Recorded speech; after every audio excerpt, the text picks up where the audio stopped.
Now, another question from the audience. I'm going to sort of paraphrase this.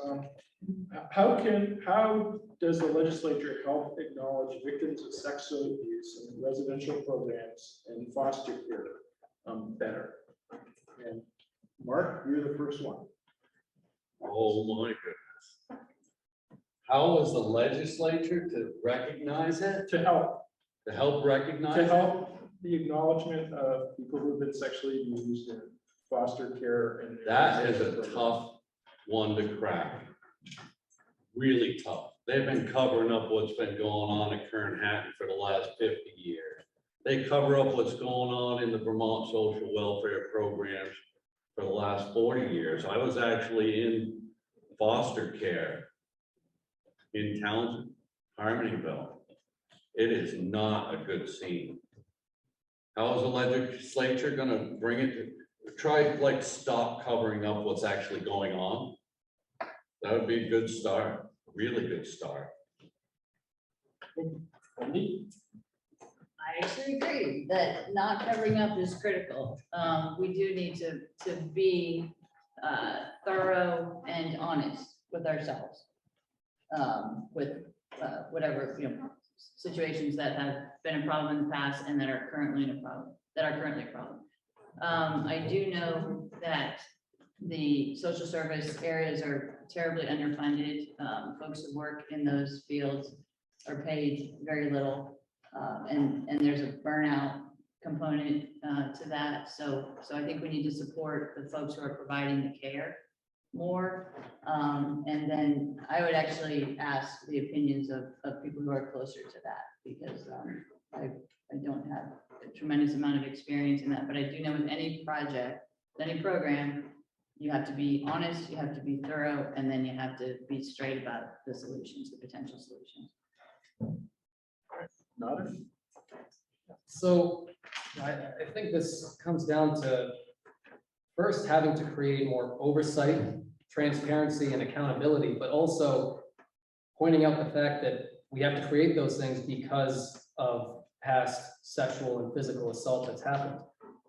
I think that whenever a bill gets created or introduced, there has to be a purpose behind it, and that purpose has to be shared with the public as to why these pieces of legislation are getting introduced. And of course, we absolutely need better training, we need better employees, and that really comes, that's a whole lot of work to do to start, dismantling a system in order to rebuild it back up so that it's actually serving the public need, and also avoiding these terrible scenarios where people are being sexually or physically assaulted. Tim? Yeah, this is certainly an area that I don't have enough personal, if not expertise with, that I can really answer the question, how would I do that in the legislature? I would certainly seek out states, not reinvent the wheels, seek out states that are handling this better than Vermont, and really learn from that. I have a couple different friends that actually were foster parents in their own homes, and they both sort of went through this period where they burned themselves out doing it. So I would speak to people like that and people that they know to really learn more about it. But one thing I learned over the 5.5 years on the select board is when there's something that you just don't understand, you really have to go out there and do the due diligence to learn about it and understand when you don't have any tools to be able to address it. Municipalities do that all the time. They have to seek outside sources. So I would have to learn what the state can do, cannot do, and go from there. Rick? Thank you. This is an important issue. A lot of issues are important issues, but abuse of young people and is intolerable. As a pastor, my heart goes out to people who have to suffer, because this warps their whole young lives as they grow up.